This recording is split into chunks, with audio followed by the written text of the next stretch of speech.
আসসালামু আলাইকুম, welcome to Salma's kitchen. আজকে আমি কাঁচা আমের এই সিজনে কিছু আচারের রেসিপি শেয়ার করব। আমের সিজনে আমরা সবাই চেষ্টা করি কিছু আম সারা বছরের জন্য আচার তৈরি করে সংরক্ষণ করে রেখে দিতে, যাতে আমরা সারা বছরই খেতে পারি। তো তারই পরিপ্রেক্ষিতে আজকে আমি 4 রকমের কাঁচা আমের আচারের রেসিপি শেয়ার করছি। প্রথমে তৈরি করব কাঁচা আমের বার্মিজ চাটনির আচার। এটা আমার খুবই প্রিয় একটি আচার, খেতে খুবই মজার আর যে কোনো কিছুর সাথেই খাওয়া যায় অথবা চাইলে খালি খালিও খাওয়া যায়। কিন্তু এই আচারটা তৈরি করলে বেশি দিন রাখার কোনো উপায় থাকে না, অনেক দ্রুত শেষ হয়ে যায়, এতটাই মজার হয়। তো এর জন্য এখানে আমি এরকম সাইজের অর্থাৎ কচি আম নিয়েছি, যেটার বড়া এখনো শক্ত হয়নি, একদম কচি আম। যেহেতু এখন বাজারে এই কচি আমই পাওয়া যাচ্ছে, তো এই আমটাই আমি নিয়েছি। 1 কেজি পরিমাণ আম নিয়েছি আমি। আমের খোসাটা বাদ দিয়ে মাঝখান থেকে 2 টুকরা করে আটিটা বাদ দিয়ে দিয়েছি এবং প্রতিটা আমকে 16 টুকরা করে নিয়েছি। কেটে নেওয়ার পর আমের সাইজগুলো এরকম হয়েছে। এবারে চলে যাব চুলায়। একটা কড়াইতে প্রথমে আমি আমটা নিয়ে নিব, কেটে নেওয়া আম নিয়ে নিলাম। এবার এর মধ্যে দিয়ে দিব পানি। 1 কেজি আমের জন্য আমি 1 লিটার পানি দিব, যাতে আমটা একদম ভালোভাবে সেদ্ধ হয়। সেই সাথে দিয়ে দিব 1 চা চামচ পরিমাণ লবণ এবং 1 চা চামচের 3 ভাগের 1 ভাগ পরিমাণ হলুদের গুঁড়া আর 1 চা চামচের 3 ভাগের 1 ভাগ পরিমাণ লাল মরিচের গুঁড়া মিলিয়ে নিব। এবার ঢাকনা দিয়ে চুলাটা অন করে দিলাম। অন করে দিয়ে আমটাকে আমি সিদ্ধ করব 10 মিনিট। চুলার আঁচটা মিডিয়াম হাইতে থাকবে। ফিরে এলাম 10 মিনিট পর, ঢাকনা খুলছি। আমটা এতক্ষণে সিদ্ধ হয়ে গেছে। এখন আমি চুলার আঁচটা বাড়িয়ে পানিটা শুকিয়ে নিব যতটা সম্ভব। ঢাকনাটা খুলে নিলাম। ফিরে এলাম প্রায় 10 মিনিট পর। আমটা একদম সিদ্ধ ভালোভাবে হয়ে গেছে আর পানিটাও যতটা সম্ভব শুকিয়ে গেছে। এর চেয়ে বেশি আর আমি পানি শুকাবো না, কারণ আমি এই চাটনিটা একদম ম্যাশ করা চাটনি বানাবো। তাই এবার আমি চুলাটা বন্ধ করে দিচ্ছি। চুলাটা বন্ধ করে দিয়ে যতটা সম্ভব হাতা দিয়ে আমগুলোকে একটু চেপে চেপে ম্যাশ করার চেষ্টা করছি। এটা এমনিতেও রান্না করতে করতেই ম্যাশ হয়ে যায়, তাও আমি এটাকে চুলায় রেখেই গরম অবস্থাতেই একটু চেপে চেপে দিচ্ছি, তাহলে ভালোভাবে এখনই ম্যাশ হয়ে যাবে। তাহলে আমার চাটনিটা বানাতে সুবিধা হবে। যতটা সম্ভব আমি চুলাতে রেখেই আমগুলোকে ম্যাশ করে নেওয়ার চেষ্টা করলাম। এবার আমি একটা বাটির উপরে স্ট্রেনার নিয়ে নিলাম। এখন এই সেদ্ধ করা আমটাকে এবার ছাঁকনিতে দিয়ে দিব এবং ছেঁকে নিব, যাতে এই যে পাল্পটা আমি তৈরি করব সে তার মধ্যে কোনো লাম্পস না থাকে। এই যে এরকম স্মুথ একটা পাল্প তৈরি হবে। সেদ্ধ করা আমটা ছেঁকে নেওয়ার পর আমের ভেতরে যে একটা আটির পরে যে অংশটা থাকে সেটা এখানে রয়ে গেছে, এটা এখন আমি বাদ দিয়ে দিব এবং বাকি অংশটাও ছেঁকে নিব। এবার এই অংশটাও ছেঁকে নিব একইভাবে। পুরো সিদ্ধর আমটাই আমি ছেঁকে নিলাম। এর মধ্যে এই পরিমাণ অবশিষ্ট অংশ রয়ে গেছে, এটা আমি ফেলে দিব আর বাকি পাল্পটা দিয়ে রেসিপিটা তৈরি করব। এবার চাটনি আচারের মশলা তৈরি করে নিব। তার জন্য একটা ফ্রাই প্যানে নিয়ে নিব 1 চা চামচ পরিমাণ বাজারের কেনা 5 ফোড়ন, আধা চা চামচ পরিমাণ আস্ত মৌরি, আধা চা চামচ পরিমাণ আস্ত জিরা, 6টি কালো গোলমরিচ, একটা দারচিনির টুকরো এইটুক পরিমাণ, 2টি আস্ত শুকনো মরিচ এবং 2টি এলাচি। এবার অল্প আঁচে এই মশলাগুলি হালকা করে ভেজে নিব। মশলাগুলি 2 মিনিটের মতো অল্প আঁচে ভেজে নিলাম, অনেক বেশি ভাজবো না। এবার এটাকে হালকা ঠান্ডা করে তারপরে গ্রাইন্ডারে আধা ভাঙা করে নিব। পুরোপুরিভাবে ম্যাশ করব না, একদম দানা দানা থাকে সেরকমভাবে গুঁড়া করে নিব। মশলাগুলি গুঁড়া করে নিলাম। শুকনো মরিচটা আলাদাভাবে হাত দিয়ে গুঁড়া করে নিয়েছি এবং বাকি মশলাগুলি পাটায় আধা ভাঙা করে নিয়েছি। এরকম করে একদম মিহি করে গুঁড়া করে নিই। এবারে চলে যাব চুলায়। ফ্রাই প্যানে নিয়ে নিব আধা কাপ পরিমাণ সরিষার তেল। তেলটাকে হালকা গরম করে নিব। তেল হালকা গরম হয়ে গেলে দিয়ে দিব 1 চা চামচ পরিমাণ রসুন বাটা। এবার রসুন বাটাটাকে তেলের সাথে 1 থেকে 1.5 মিনিট একটু ভেজে নিব, কাঁচা গন্ধটা চলে যাওয়ার জন্য। চুলার আঁচটা লোতে রেখে রসুন বাটাটা ভেজে নিতে হবে, তা না হলে ছিটে আসবে। রসুন বাটা দিয়ে 1.5 মিনিটের মতো ভেজে নিলাম। এবার যোগ করব সেই যে সেদ্ধ করে নিয়েছিলাম আমের পাল্প, সেই আমের পাল্পটা। সেই সাথে যোগ করব সেই যে ভেজে গুঁড়া করে রেখেছিলাম মশলাটা, সেই মশলার অর্ধেকটা, আর বাকি অর্ধেকটা পরে যোগ করব। এবার 2 থেকে 3 মিনিট নেড়েচেড়ে একটু রান্না করে নিব। চুলার আঁচটা লোতে রেখে অনবরত নেড়েচেড়ে চাটনির আচারটা তৈরি করে নিতে হবে। অনবরত নাড়তে থাকতে হবে, তা না হলে ছিটে আসবে। প্রায় 3 মিনিটের মতো অল্প আছে আমি তেলের সাথে কাঁচা আমের পাল্পটাকে রান্না করে নিলাম। এ পর্যায়ে যোগ করব স্বাদ মতো লবণ। এ পর্যায়ে 1 চা চামচ যোগ করছি। পরবর্তীতে চেক করে দেখব ঠিক আছে কিনা, যদি লাগে তাহলে আরো যোগ করব। সেই সাথে দিয়ে দিব 1 কাপ পরিমাণ চিনি এবং কালারের জন্য দিয়ে দিব 2 টেবিল চামচ পরিমাণ গুড়। গুড়টা খুব বেশি দিব না, কারণ বেশি দিলে চাটনির কালারটা কালচে হয়ে যায়, তাই অল্প একটু গুড় দিচ্ছি কালারের জন্য, যাতে একটু লালচে একটা কালার আসে। মিলিয়ে নিব।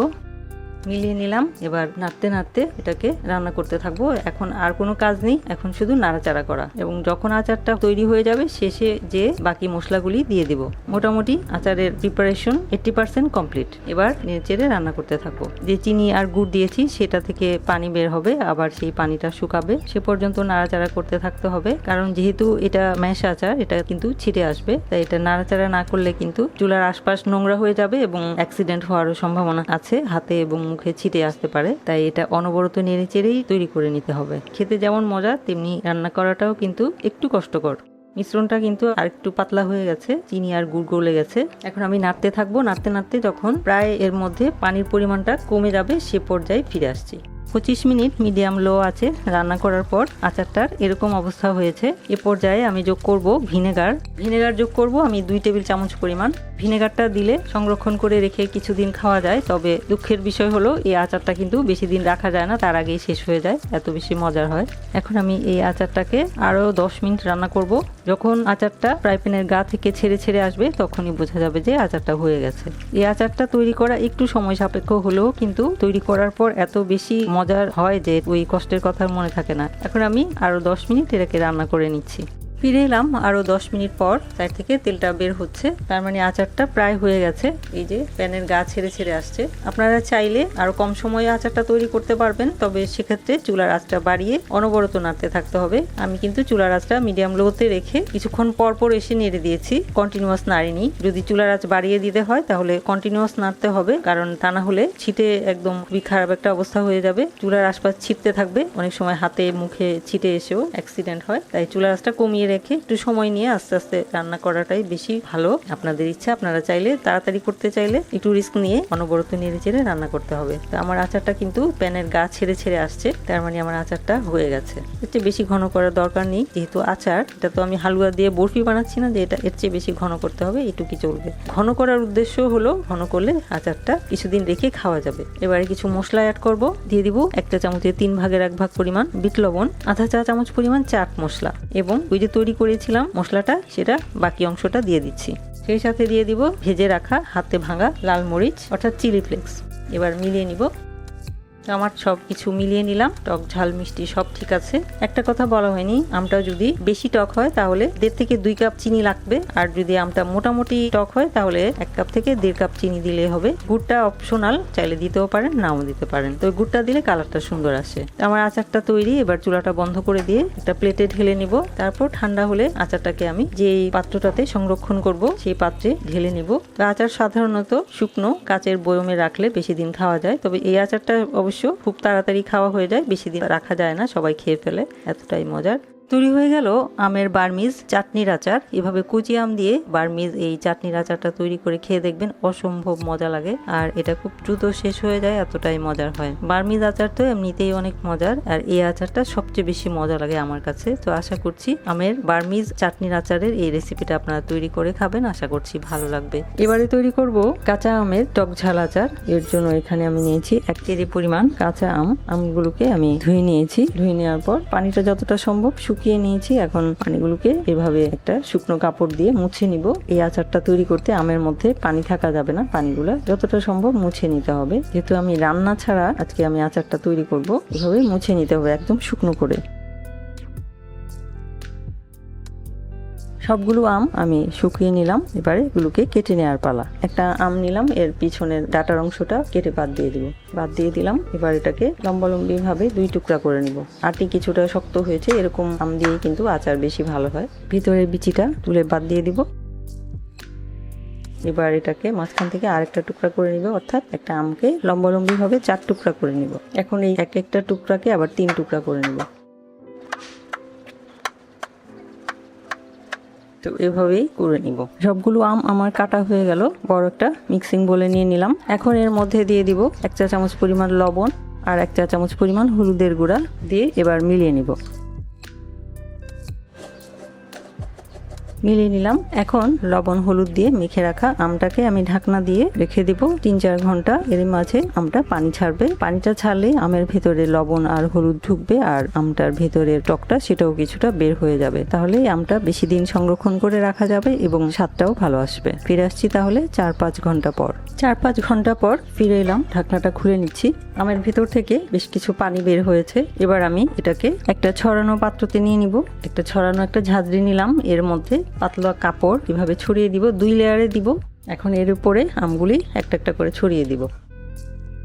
মুখটা এভাবে উপরের দিকে দিয়ে দিব, তাহলে আমের মধ্যে যে অতিরিক্ত পানিটা আছে সেটা খুব তাড়াতাড়ি শুকিয়ে যাবে।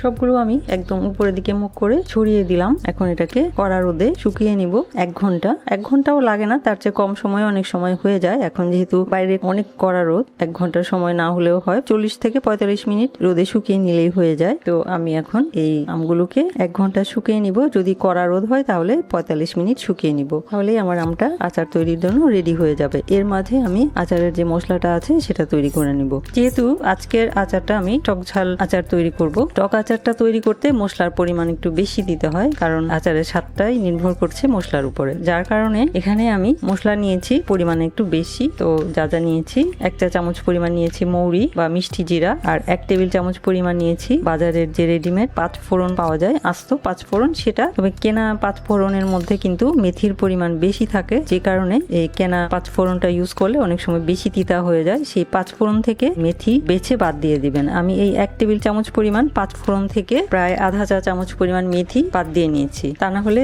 এই মশলাটা অনেক বেশি তিতা লাগে। অথবা চাইলে আপনারা নিজেরাই ঘরে 5 ফোড়ন তৈরি করে নিতে পারেন, তাহলে তো আরো ভালো। আর সেই সাথে নিয়েছি আমি 1 চা চামচ পরিমাণ আস্ত ধনিয়া, 1 চা চামচ পরিমাণ আস্ত জিরা, আর আধা চা চামচ পরিমাণ জৈন বা আজওয়াইন। তো জৈন বা আজওয়াইন যদি হাতের কাছে না থাকে তাহলে আপনারা চাইলে রাঁধুনিও ব্যবহার করতে পারেন। এর পরিবর্তে রাঁধুনি ব্যবহার করা যেতে পারে যদি একেবারেই না থাকে। অথবা আপনারা আশেপাশের বড় মুদির দোকানে খোঁজ করলেও আপনারা আজওয়ান বা জৈন পেয়ে যেতে পারেন। আর সেই সাথে আমি যেহেতু ঝাল টক আচার বানাবো, তাই ঝালের পরিমাণ একটু বেশি নিয়েছি। মরিচ নিয়েছি আমি 8টি, আর সেই সাথে নিয়েছি 2 টেবিল চামচ পরিমাণ কালো সরিষা। আপনারা যদি সাদা বা হলুদ সরিষা নেন তাহলে 3 টেবিল চামচ পরিমাণ নেবেন। তো এই হচ্ছে মশলা। এবারে চলে যাব চুলায় এই মশলাগুলি হালকা করে ভেজে নিতে। প্রথমে ফ্রাই প্যানে দিয়ে নিব শুকনো মরিচ। শুকনো মরিচটা অল্প একটু প্রথমে নেড়ে চেড়ে ভেজে নিব, কারণ শুকনো মরিচটা মুচমুচে করে ভাজতে একটু সময় বেশি লাগে, অন্য মশলাগুলি তাড়াতাড়ি হয়ে যায়। তাই শুকনো মরিচটা প্রথমে হালকা একটু 2 মিনিট একদম অল্প আঁচে ভেজে নিব। শুকনো মরিচটা 2 মিনিট ভেজে নিয়ে এবারে দিয়ে দিব বাকি মশলাগুলি। আস্ত 5 ফোড়ন, আস্ত ধনিয়া, আস্ত জিরা, আস্ত মৌরি এবং আস্ত আজওয়াইন বা জৈন। এখন এইগুলাকে একদম অল্প আছে 3 মিনিটের মতো ভেজে নিব, তাহলে এই মশলাগুলির যে ঘ্রাণটা সেটা স্ট্রং হবে এবং এটা বেটে নিতেও সুবিধা হবে।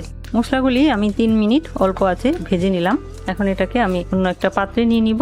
এবারে আস্ত সরিষাটাকে অল্প একটু ভেজে নিব। চুলার আঁচটা একদম লোতে রেখে 2 মিনিটের মতো ভেজে নিব। সরিষার মধ্যে এরকম বালু থাকে, সেই বালুগুলো তুলে ফেলে দিতে হবে। জাস্ট 2 মিনিট হালকা একটু গরম করে নিতে হবে, ভাজা বলা যাবে না, গরম করে নিতে হবে। তাহলে আপনারা একদম কড়া রোদে গরম করে নিলেও হবে। আমি এই সরিষার খোসাটা বাদ দিয়ে দিব। জাস্ট খোসাটা বাদ দেওয়ার জন্য সরিষাটাকে একটু গরম করে নিতে হবে। ধরে যখন হাতে ধরা যাবে না তখনই বোঝা যাবে যে এটা হয়ে গেছে। আমি সরিষাটাকে ধরে রাখতে পারছি না, গরম হয়ে গেছে, তার মানে সরিষাটা ভালোই গরম হয়েছে। এখন আমি চুলাটা বন্ধ করে দিয়ে এটাকে খোসাটা ছাড়িয়ে নিব। এখন আমি একটা বাজার থেকে যে শপিং ব্যাগগুলো আমরা বিভিন্ন জিনিসপত্র কেনার সময় পাই, সেই ব্যাগটা পাটার উপরে নিয়ে নিলাম। তার উপরে আমি ভেজে নেওয়া সরিষা নিয়ে নিলাম। এক হাত দিয়ে ব্যাগটা ধরলাম, তা নাহলে পিছলিয়ে যাবে ব্যাগটা। আর আরেক হাত দিয়ে এভাবে জাস্ট পাটার যে পুতাটা সেটা এই পাশ থেকে ওপাশে নিয়ে যাব, তাহলে সরিষার উপরের যে খোসাটা আলাদা হয়ে যাবে আর ভেতরে সরিষার অংশটা সেটা বের হয়ে যাবে। এটা আমি আমার মায়ের কাছ থেকে শিখেছি। আমার আম্মাকে দেখেছি এভাবে সরিষার খোসাটা বাদ দিয়ে আচার তৈরি করতো এবং সেই আচারটাই বেশি ভালো লাগতো। আর সরিষার যে একটা সুন্দর ফ্লেভার সেটা আচারের মধ্যে চলে আসতো, ঝাঁজ আর ফ্লেভার দুইটাই আচারের মধ্যে চলে আসতো। আচারটা খুবই ভালো হতো। সরিষাটা আমার বাটা হয়ে গেছে। সরিষাটা আমি এভাবে হালকা একটু পাটা পুতা দিয়ে থেতো করে নিলাম, একটু ম্যাশ করে নিলাম। এবার এটাকে আমি একটা প্লেটে নিয়ে জাস্ট ঝেড়ে নিব। এই পদ্ধতিটা আমি আগের রেসিপিতেও আপনাদের সাথে শেয়ার করেছি, কিভাবে আমি এটাকে করে নিই। এটা সিঙ্কে জাস্ট একটু নেড়ে চেড়ে নিব, তাহলে সিঙ্কের উপরে পড়বে আর আশেপাশে ময়লা হবে না। পিছন থেকে যে কয়টা আস্ত আস্ত আছে সেগুলো বাদ দিয়ে দিব। তো এই যে তৈরি হয়ে গেল খোসা ছাড়ানো সরিষা। আর পিছনে কিছু আছে সেগুলো ইচ্ছা করলে আবার করে নেওয়া যায়, অথবা চাইলে বাদ দিয়ে দেওয়া যায় ইচ্ছা। আর কয়েকটা থাকলে কোনো সমস্যা নেই। তো এইভাবেই আমি সরিষার ভেতরের অংশটা বের করে নিলাম, এটাই আমি আচারে ব্যবহার করব। এবার আমি এই যে ভেজে নিয়েছিলাম মশলা, এগুলা ভেজে নিব একসাথে। মরিচের ডাঁটাগুলি বাদ দিয়ে দিব। মশলাটাকে আমি আধা ভাঙা করে নিব, একদম মিহি করে বাটবো না, তাহলে আচারটা বেশি ভালো লাগবে খেতে। মশলাটাকে আমি বেটে নিলাম, এরকম আধা ভাঙা করে নিলাম, পুরিভাবে ম্যাশ করে নিলাম না। মশলাও তৈরি, সরিষাও তৈরি। এবারে চলে যাব পরবর্তী স্টেপে। এখন একটা কড়াইতে নিয়ে নিব 1 কাপ পরিমাণ সরিষার তেল। তেলটা ভালো করে গরম করে নিব। তেল গরম হয়ে গেলে দিয়ে দিব 1 চা চামচের 4 ভাগের 1 ভাগ পরিমাণ হলুদের গুঁড়া, দিয়ে একটু মিলিয়ে নিব। দিয়ে 5 সেকেন্ড অপেক্ষা করে চুলাটা বন্ধ করে দিব। তেলটা ভালোভাবে গরম হয়ে গেছে। এবার এর মধ্যে দিয়ে দিব 1 চা চামচ পরিমাণ লাল মরিচের গুঁড়া। চুলাটা কিন্তু বন্ধ করে তারপর কয়েক সেকেন্ড অপেক্ষা করে লাল মরিচের গুঁড়াটা দিলাম। এখন আমি তেলটাকে একদম পুরোপুরিভাবে ঠান্ডা করে নিব। ফিরে আসলাম 1 ঘন্টা পর। আমগুলি এরকম অবস্থা হয়েছে। সাইড থেকে একটু একটু কালারটা এরকম একটু হলদেটে হয়ে গেছে, আর এইভাবে সাইডের অংশগুলো মনে হচ্ছে যেন শুকিয়ে গেছে, এরকম একটা আকৃতি হবে। 1 ঘন্টার বেশি আসলে রাখার কোনো দরকার নেই যদি রোদের মধ্যে রাখেন। আর যদি ফ্যানের বাতাসে শুকিয়ে নিতে চান তাহলে 3-4 ঘন্টা জাস্ট ফ্যানের বাতাসে রেখে দিলেই কিন্তু আমটা আচার তৈরির জন্য রেডি হয়ে যাবে। যদি একদমই রোদ না থাকে আশেপাশে তাহলে আপনারা ফ্যানের বাতাসেও শুকিয়ে নিতে পারেন। তবে আচারটা বয়ামে ভরার পরে এটা অবশ্যই রোদে দিতে হবে। এটা রোদ দিয়ে বানানোরই আচার, রোদ ছাড়া এই আচারটা আসলে তৈরিও হবে না আর ভালোও থাকবে না। তো আমার আমটা রেডি। আর এইদিকে যে আমি সরিষার তেলটা তৈরি করে রেখেছিলাম এটাও ঠান্ডা হয়ে গেছে। এখন আমি একটা মিক্সিং বোল নিলাম। এখন একটা মিশ্রণ তৈরি করব। তো এর জন্য এখানে আমি নিয়ে নিব আধা চা চামচ পরিমাণ লবণ। আমটা তৈরি করার সময় লবণ হলুদ মরিচ দিয়ে মেখে নিয়েছিলাম, তাই এখন অল্প একটু লবণ দিলাম। সেই সাথে দিব 1 চা চামচ পরিমাণ বাজারের কেনা 5 ফোড়ন। এখান থেকে আমি অর্ধেক পরিমাণ মেথি বাদ দিয়ে দিয়েছি। সেই সাথে দিয়ে দিব আধা চা চামচ পরিমাণ আজওয়াইন বা জৈন এবং আধা চা চামচ পরিমাণ কালো সরিষা। আর যদি সাদা সরিষা নেন তাহলে 1 চা চামচ পরিমাণ দিবেন। সেই সাথে যোগ করব 1 চা চামচ পরিমাণ চিনি। যদিও এটা মিষ্টি আচার না, টক আচার, তারপরও চিনিটা দিলাম অল্প পরিমাণে। 1 চা চামচ পরিমাণ মাত্র দিলাম আচারের স্বাদটা ব্যালেন্স করার জন্য। আম যেহেতু অনেক বেশি টক, সামান্য একটু চিনি দিলে কোনো সমস্যা নেই। তবে আপনারা যদি চিনি না দিতে চান না দিলেও হবে। সেই সাথে দিয়ে দিব ওই যে সরিষার খোসাটা বাদ দিয়ে যে সরিষাটা আমি তৈরি করে রেখেছিলাম সেটা, এবং সেই সাথে যোগ করব ওই যে ভাজা মশলা তৈরি করে রেখেছিলাম তার অর্ধেকটা। এবার আমি গরম করে রাখা সরিষার তেল থেকে 2 চামচ সরিষার তেল এনে এই মশলাটাকে মেখে নিব। যেহেতু এটা টক আচার তাই এখানে মশলার পরিমাণটা একটু বেশি দিতে হয়, তাহলে এটা খেতে বেশি ভালো লাগে। মাখানো হয়ে গেলে এবার আমি শুকানো আমগুলো দিয়ে দিব। এবার মিলিয়ে নেওয়ার পালা। ভালো করে মিলিয়ে নিব। ভালো করে সময় নিয়ে মিলিয়ে নিতে হবে মশলাটার সাথে আমটাকে, তাহলে মশলাটা একদম প্রতিটা আমের সাথে মিলে যাবে। অল্প তেল দিয়ে এই মশলাটাকে মেখে নিতে হয় যাতে করে প্রতিটা আমের মধ্যে মশলাটা লাগে। সেই জন্য বেশি তেল যদি দেওয়া হয় তাহলে কিন্তু মশলাটা আমের গায়ে লাগবে না। মাখাতে মাখাতেই সুন্দর একটা ঘ্রাণ ছড়াচ্ছে। দেখতে পাচ্ছেন আমের প্রতিটা অংশেই কিন্তু আচারের মশলাটা লেগে গেছে। এবার আমি বাকি যে মশলাটা আছে সেটা দিয়ে দিব। এই আচারের বৈশিষ্ট্যই হলো এর মধ্যে মশলার পরিমাণ বেশি থাকবে। এই মশলার কারণেই এটার যে টক, সেই টকটা এই মশলার সাথে অ্যাডজাস্ট হয়ে সুন্দর একটা আচারের টেস্ট নিয়ে আসবে। এই যে সমস্ত মশলাগুলি একদম প্রতিটা আমের গায়ে গায়ে লেগে গেছে। এবার আমি তৈরি করে রাখা আচারটা একটা বয়মে নিয়ে নিব। আচারগুলি ভরে নিলাম। এবার তেলটা ঢেলে দেওয়ার পালা। সবটা আচার আমি বয়মে ঢুকিয়ে নিলাম। এবার এটাকে রোদে দিতে থাকবো। রোদে দিতে দিতে যতদিন যেতে থাকবে তত এটার স্বাদ বাড়তে থাকবে এবং আমগুলো আস্তে আস্তে নিচে নামতে থাকবে এবং তেলটা উপরে উঠে আসবে। তেলটা যখন উপরে উঠে আসবে তখনই আচারটা আর কখনোই নষ্ট হবে না। আচারটা বয়মে ঢুকানোর পর এটার মুখটা যে কোনো রকমের টিস্যু অথবা নেটের ব্যাগ দিয়ে ঢাকনার মতো ঢেকে দিয়ে একটা রাবার ব্যান্ড দিয়ে লাগিয়ে অনবরত 7 দিন রোদে দিতে হবে। তারপর মাসে অন্তত 1-2 দিন রোদে দিলে আচারটা সবচেয়ে বেশি ভালো থাকবে এবং সংরক্ষণ করে রেখে খাওয়া যাবে। তো 7 দিন পর আচারটার কি অবস্থা সেটা আমি আপনাদের সাথে শেয়ার করব। 7 দিন পর ফিরে আসলাম। 7 দিন আচারটা রোদে দেওয়ার পর এরকম অবস্থা হয়েছে। পুরোপুরিভাবে আচার হয়ে গেছে আর চারপাশে আচারের সুঘ্রাণ ছড়াচ্ছে। আমি একটু তুলে দেখাচ্ছি কিরকম হয়েছে আচারটা। এরকম হয়েছে। ভেতরটা সফট হয়ে গেছে, আটির অংশটা রয়ে গেছে আর চামড়াটাও রয়ে গেছে আর চামড়ার কালারটা চেঞ্জ হয়ে গেছে। তার মানে আচারটা একদম পুরোপুরি ভাবে হয়ে গেছে এবং যেটুকু তেল দিয়েছিলাম সেই তেলটা উপরে উঠে গেছে। তো এইভাবেই আমরা আচার তৈরি করতে পারি রান্না না করেও রোদে দিয়ে। এই টক আচারটা কিন্তু খিচুড়ির সাথে এবং ডাল ভাতের সাথে খেতে অনেক দারুণ। তো আশা করছি আমের টক ঝাল আচারের এই রেসিপিটা আপনারা অবশ্যই তৈরি করবেন এবং সারা বছর ধরে এটার স্বাদ নেবেন। এবারে শেয়ার করব আমার হাতের স্পেশাল আচারের একটা রেসিপি। খুবই মজার, রান্নার ঝামেলা নেই, তবে রোদে দিয়ে আচারটা তৈরি করতে হয়। তো এর জন্য এখানে আমি 4টা আম নিয়েছি। 4টা আম মিলে 600 গ্রামের মতো হবে। আমগুলোকে ধুয়ে তারপর ভালো করে টিস্যুর সাহায্যে মুছে নিয়েছি এরকম করে, একদম পানি যেন না থাকে, কারণ এই আচারটা আমি রান্না করব না। রান্না না করেই যেহেতু আচারটা তৈরি করব তাই পানি যেন না থাকে অবশ্যই সেটা খেয়াল রাখতে হবে। একদম পুরোপুরি ভাবে শুকিয়ে তারপর আচারটা তৈরি করতে হবে। তো আমটা আমার ধুয়ে শুকিয়ে নেওয়া শেষ। এবার এটাকে কেটে নেওয়ার পালা। চপিং বোর্ড নিলাম। এখন একটা আম নিলাম। এই আমের এই যে ডাটার অংশটা এটা অল্প একটু ছিঁড়ে কেটে বাদ দিয়ে দিব। বাদ দিয়ে দিলাম। এবার এই পুরো আমটাকে আমি পাতলা পাতলা স্লাইস করে কেটে নিব। এরকম স্লাইস করে কেটে নিব। এই পাশটা কেটে নিলাম, আটিটা বের হয়ে গেছে। এখন এই পাশটা কেটে নিব। একইভাবে সাইড থেকেও কেটে নিব, যতটা নেওয়া যায় একটা আম থেকে। এই পাশটাও। তো আমের আটিটা বাদ দিয়ে আমি বাকি যে অংশটা আছে সেই অংশটা নিয়ে নিলাম, এই আটিটা বাদ দিয়ে দিব। এখন আমি আমটাকে পাতলা পাতলা কুচি করে নিব। চাইলে কাঁচি দিয়েও কুচি করে নেওয়া যায়, এভাবে বটি দিয়েও চাইলে কেটে নিতে পারেন। যেভাবে খুশি সেভাবে কেটে নিলেই হলো। একেবারে যে একদম পাতলা স্লাইস করে কুচি করে নিতে হবে তা না, কিন্তু একটু মোটা করে কুচি করতে হবে। বেশি পাতলা করলে তাহলে আবার আমটা একদম ভর্তা ভর্তা হয়ে যাবে, তাই একটু মোটা করে কুচি করে নিতে হবে। আমি যে আমটা নিয়েছি সেটা একটু ঘরে রাখার কারণে একটু লাল হয়ে গেছে এবং নরমও হয়ে গেছে। একদম তাজা আম হলে কিন্তু ছুরি দিয়ে কাটতেই বেশি সুবিধা। নরম হয়ে যাওয়ার কারণে আমটা ছুরি দিয়ে কাটতে একটু প্রবলেম হচ্ছে, তাই আমি কাঁচি দিয়েই কেটে নিচ্ছি। তো একটা আম আমার কুচি করা হয়ে গেল। একইভাবে আমি বাকি 3টাও কুচি করে নিচ্ছি। সব কয়টা আম আমি কুচি করে নিলাম। এবার এর মধ্যে দিয়ে দিব আধা চা চামচ পরিমাণ লবণ, 1 চা চামচের 4 ভাগের 1 ভাগ পরিমাণ হলুদের গুঁড়া, 1 চা চামচের 4 ভাগের 1 ভাগ পরিমাণ লাল মরিচের গুঁড়া, 1 টেবিল চামচ পরিমাণ চিনি এবং 1 টেবিল চামচ পরিমাণ সাদা ভিনেগার দিয়ে এবার মিলিয়ে নিব। মিলিয়ে নিলাম। এবার এই মাখানো আমটাকে রেখে দিব 2 থেকে 3 ঘন্টা। যখন এটা থেকে পানি বের হবে তখন এই আমটাকে বাকি প্রিপারেশন করব। এবার এটাকে আমি ঢাকনা দিয়ে রেখে দিব 2 থেকে 3 ঘন্টা। ফিরে আসছি তাহলে 2-3 ঘন্টা পর। 3 ঘন্টা পর ফিরে এলাম। আম থেকে পানি উঠেছে, বেশ ভালো পানি উঠেছে। এখন আমি এই আমগুলোকে ঝাঁঝরিতে ছড়িয়ে দিব।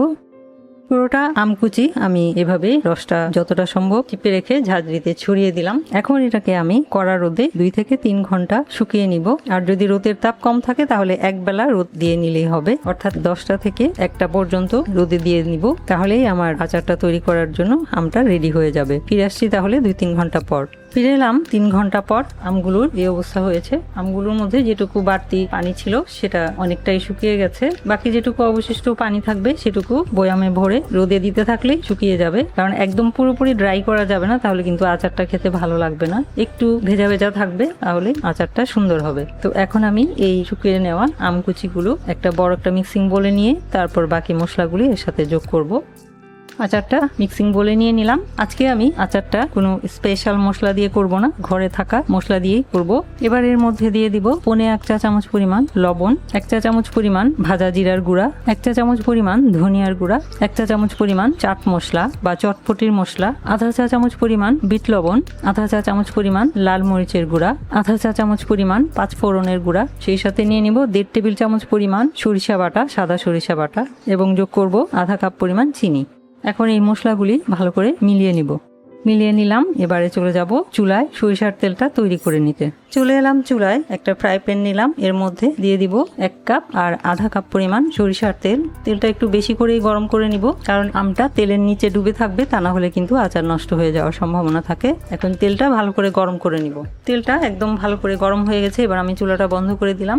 অনেক ধোঁয়া বের হচ্ছে, তার মানে তেলটা অনেক গরম হয়ে গেছে। চুলা বন্ধ করে দিয়েছি, কিন্তু এর মধ্যে দিয়ে দিব 6টি আস্ত শুকনো মরিচ। সেই সাথে দিয়ে দিব 1টি রসুন কুচি এবং 1 ইঞ্চি পরিমাণ আদা কুচি। সেই সাথে দিয়ে দিব 2 চিমটি পরিমাণ হলুদের গুঁড়া, 1 চা চামচের 3 ভাগের 1 ভাগ পরিমাণ লাল মরিচের গুঁড়া, তাহলে কালারটা সুন্দর আসবে। সেই সাথে দিয়ে দিব আধা চা চামচ পরিমাণ আস্ত 5 ফোড়ন এবং আধা চা চামচ পরিমাণ চিলি ফ্লেক্স। এগুলো একটু নেড়ে চেড়ে মিলিয়ে নিব। এবার তেলটাকে মোটামুটি ঠান্ডা করে নিব, একদম পুরো ঠান্ডা না, মোটামুটি ঠান্ডা করে নিব। এই যে তেলের কালারটা একদম সুন্দর হয়ে গেছে। তেলটা মোটামুটি ঠান্ডা হয়ে গেছে। এই যে আমকুচিটা মেখে রেখেছিলাম সেটা এর মধ্যে কিছুটা তেল আমি দিয়ে দিব। সেই সাথে দিয়ে দিব 1 টেবিল চামচ পরিমাণ ভিনেগার। ভিনেগারটা দিলে বেশি দিন ধরে সংরক্ষণ করে রাখা যায়। এবার মিলিয়ে নিব। মিলিয়ে নিলাম। এবার বয়মে ভরার পালা। দিয়ে দিব একটু পরপর একটু তেল, তারপর আবার আচারটা দিতে থাকবো। পুরোটা ভর্তি করে আমি তেল দিয়ে দিলাম। এবার এটাকে রোদে দিতে হবে। কড়া রোদে সারাদিন দিলে 3 দিন, আর যদি রোদ বেশিক্ষণ না পাওয়া যায় তাহলে 7 দিন রোদে দিলেই আচারটা তৈরি হয়ে যাবে। তৈরি হয়ে গেল খুবই মজার আমের কুচি আচার। এভাবে আমের কুচি আচার তৈরি করলে সারা বছর ধরেই সংরক্ষণ করে রেখে খাওয়া যায়, আর খেতেও অনেক মজা হয়। যেমন মজা তেমনি এটি সংরক্ষণ করতেও সুবিধা। এটার জন্য স্পেশাল কোনো মশলার দরকার হয় না। আমরা রান্নায় যে মশলাগুলি ব্যবহার করি সেগুলো ব্যবহার করেই তৈরি করা যায়। তো আশা করছি আমের কুচি আচারের এই স্পেশাল রেসিপিটা আপনারা তৈরি করে খাবেন এবং আশা করছি ভালো লাগবে। এবারে তৈরি করব কাঁচা আমের টক ঝাল মিষ্টি তেলে ডোবা আচার। তো এই আচারটা তৈরি করতে এখানে আমি 1 কেজি পরিমাণ আম নিয়েছি। মাঝারি সাইজের আম, একদম ছোটও না আবার অনেক বেশি বড়ও না। তো এইগুলো আমি ধুয়ে নিয়েছি। এবার এই আমগুলোকে কেটে নিব। কাটার জন্য নিয়ে নিলাম একটা চপিং বোর্ড। এবার একটা আম নিয়ে এটার পিছনের যে ডাটার অংশটা সেটা কেটে বাদ দিয়ে দিব। এবার কেটে নিব মাঝখান দিয়ে 2 ভাগ করে নিলাম, আর ভিতরের যে বিচি বা আটি সেটা বাদ দিয়ে দিব।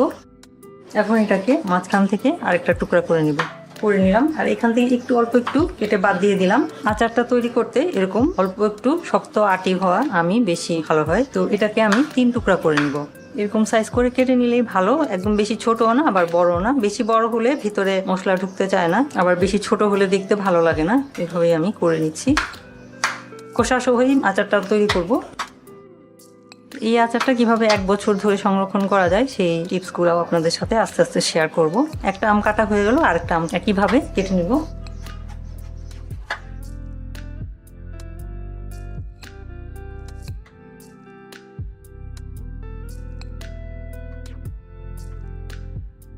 যেহেতু আটিটা একটু শক্ত তাই একটু সাইড থেকে কেটে নিচ্ছি, তাহলে একটু সুবিধা। 2টা আম কেটে নিলাম। এবার এই কেটে নেওয়া আমগুলি একটা মিক্সিং বলে নিয়ে নিব। একইভাবে বাকি আমগুলো কেটে নিব।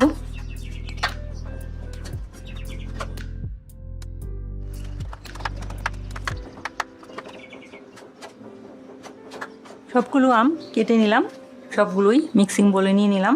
এখন এই কেটে নেওয়া আমের মধ্যে দিয়ে দিব পর্যাপ্ত পানি, একদম আমগুলো যাতে পানির নিচে ডুবে থাকে সেই পরিমাপে পানি দিব।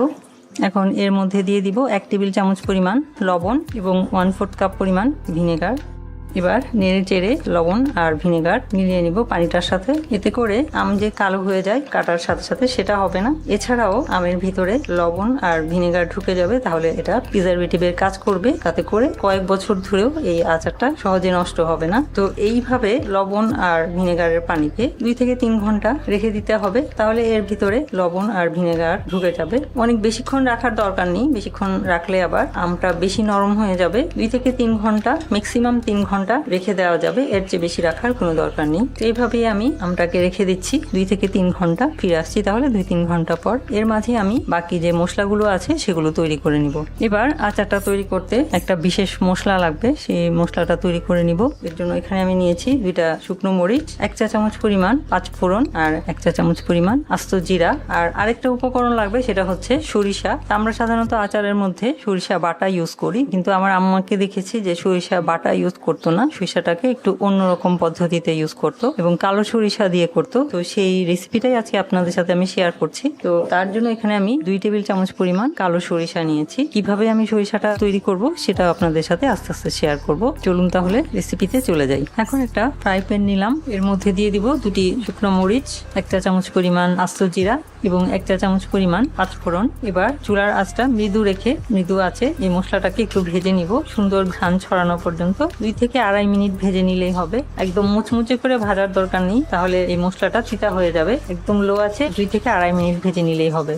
প্রায় 2 মিনিট পর আমার মশলাটা থেকে সুন্দর ঘ্রাণ ছড়াচ্ছে। এবার আমি এই মশলাটাকে তুলে নিব, অন্য একটা জায়গায় তুলে নিলাম। এবারে এই ফ্রাই প্যানের মধ্যে দিয়ে দিব এই সরিষাগুলো, 2 টেবিল চামচ পরিমাণ কালো সরিষা। এবার সরিষাটাকে একদম লো আছে ভেজে নিব। আমার আম্মা যে আচার বানাতো তখন দেখতাম সরিষাটাকে একদম বেশি রোদে একদম ভালোভাবে গরম করে তারপর এটার উপরের যে খোসাটা সেটা ছাড়িয়ে নিত। যেহেতু আমরা ফ্ল্যাট বাসায় থাকি, এখানে তো আর আমরা রোদ পাবো না, তাই আমি এভাবে একটু গরম করে তারপরে আমি খোসাটা ছাড়িয়ে নিই। তাহলে সরিষার যে একটা ভাব থাকে এই খোসাটা থেকেই কিন্তু তিতা হয় সরিষা। এই জন্য আমি বেটে না নিয়ে এভাবেই করি। আমার আম্মাকেও দেখেছি এভাবে করতে, তাহলে সরিষার ঝাঁজটাও থাকে, ঘ্রাণটাও থাকে এবং তিতাও লাগে না। কালো সরিষাটাই কিন্তু সরিষার আসল টেস্টটা নিয়ে আসে। সাদা সরিষায় কিন্তু সরিষার ঝাঁজও থাকে না, টেস্টটাও তেমন থাকে না। কালো সরিষাতেই বেশি টেস্ট হয়। খুব বেশি কিন্তু ভাজা করা যাবে না, জাস্ট গরম হবে, একটু বেশি গরম করে তারপর করে নিতে হবে। এভাবে হাত দিয়ে ধরলে হাতে ধরা যাবে না, সেই পর্যন্ত ভেজে নিব। 2 মিনিট ভেজে নিলেই হবে। যখন এটা বেশি গরম হয়ে যাবে তখন এটা থেকে খোসাটা খুব সহজেই ছাড়িয়ে নেওয়া যাবে। আর এমনিতে নর্মালি কিন্তু সরিষার খোসাটা সহজে ছাড়ানো যাবে না, একদম ম্যাশ হয়ে যাবে, কিন্তু সরিষার খোসাটা ছাড়ানো যাবে না। আমি বারবার হাত দিয়ে দেখছি যে এটা বেশি গরম হয়েছে কিনা। পুড়িয়ে ফেলা যাবে না, কিন্তু একটু বেশি গরম করে নিতে হবে। আমার সরিষাটা গরম হয়ে গেছে, এবার আমি চুলা বন্ধ করে দিয়ে এটার খোসাটা ছাড়িয়ে নিব। কিভাবে ছাড়িয়ে নিব সেটাও আপনাদের সাথে শেয়ার করছি। পাটার উপরে আমি এই যে বাজার থেকে আমরা বিভিন্ন রকমের জিনিস কিনলে যে শপিং ব্যাগগুলা আমাদের বাসায় আসে সেটাই নিয়ে নিলাম, পাটার মাপে নিলাম। এবার এই ভেজে নেওয়া সরিষাটা পাটার উপরে শপিং ব্যাগের উপরে নিয়ে নিলাম। এবার আমি পুতার সাহায্যে সরিষাটাকে হালকা হাতে এপাশ থেকে ওপাশে একটু কম জোর দিয়ে নাড়াচাড়া করব, তাহলে সরিষার উপরের খোসাটা উঠে যাবে আর ভিতরে যে হলুদ কালারের সরিষার বীজটা সেটা বের হয়ে আসবে। সরিষাটা এভাবে হালকাভাবে বেটে নিলাম। এবার এটাকে একটা প্লেটে নিয়ে নিলাম। এখন এটাকে ঝেড়ে নিলেই আসল সরিষাটা বের হয়ে যাবে। আমি সিঙ্কের উপরে ঝেড়ে নিব, তাহলে সিঙ্কের উপরে পড়বে আর আশেপাশে ময়লা হবে না। পিছন থেকে যে কয়টা আস্ত আস্ত আছে সেগুলো বাদ দিয়ে দিব। তো এই যে তৈরি হয়ে গেল খোসা ছাড়ানো সরিষা। আর পিছনে কিছু আছে সেগুলো ইচ্ছা করলে আবার পরে নেওয়া যায়, অথবা চাইলে বাদ দিয়ে দেওয়া যায় ইচ্ছা।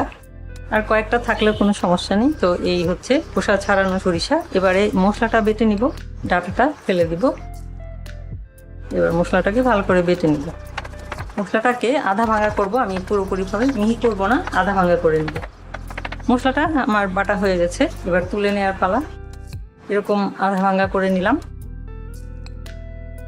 2 ঘন্টা পর আমগুলো আমি লবণ, পানি আর সাদা ভিনেগারের মিশ্রণ থেকে তুলে নিয়েছি। আমগুলো কিন্তু কালো হয়ে যায় নাই লবণ আর ভিনেগারের পানিতে ডুবিয়ে রাখার কারণে। আর এখন মুখে দিলেও দেখা যাবে একটু অন্যরকম একটা টেস্ট হয়েছে। এবারে চলে যাব চুলায় রান্নাটা শুরু করতে। কড়াইতে দিয়ে দিব 1 কাপের চেয়ে বেশি, প্রায় 1 কাপ পরিমাণ সরিষার তেল। তেলটা ভালো করে গরম করে নিব। তেল গরম হয়ে গেলে দিয়ে দিব আধা চা চামচ পরিমাণ পাঁচফোড়ন আস্ত, সেই সাথে 2টো শুকনো মরিচ বড় বড় টুকরো করে কেটে দিব। ফোড়নটা 30 সেকেন্ডের মতো ভেজে দিয়ে দিব 2টি খুলে নেওয়া এবং খোসা ছাড়িয়ে নেওয়া রসুনের কোয়া। রসুনের কোয়াগুলো দিয়ে 1 মিনিটের মতো ভেজে নিব।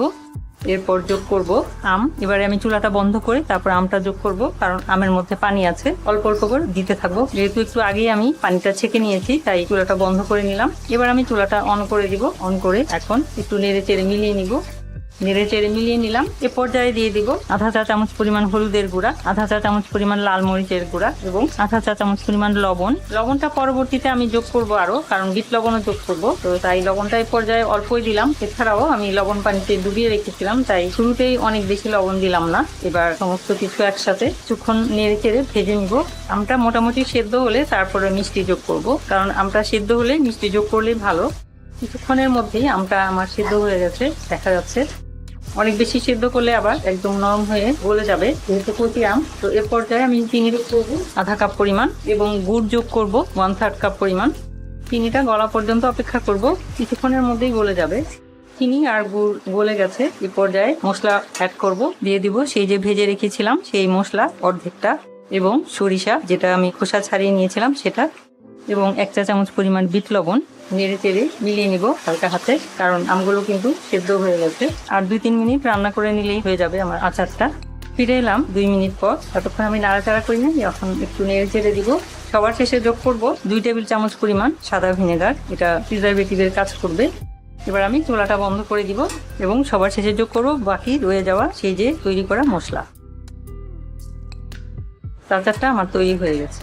আচারটা মোটামুটি ঠান্ডা হলে একটা কাচের বাটিতে তুলে রাখবো, কারণ আচার রান্না করে কখনো কড়াইতে রেখে দিতে হয় না, তাহলে অনেক সময় আচার তিতা হয়ে যায়। তাই আচারটা মোটামুটি ঠান্ডা হয়েছে, এখন আমি এটা একটা কাচের বাটিতে তুলে নিচ্ছি। কাচের বাটিতে তুলে রাখলাম। পুরোপুরিভাবে ঠান্ডা হলে এটাকে আমি একটা শুকনো পরিষ্কার বয়ামে ঢুকিয়ে নিব।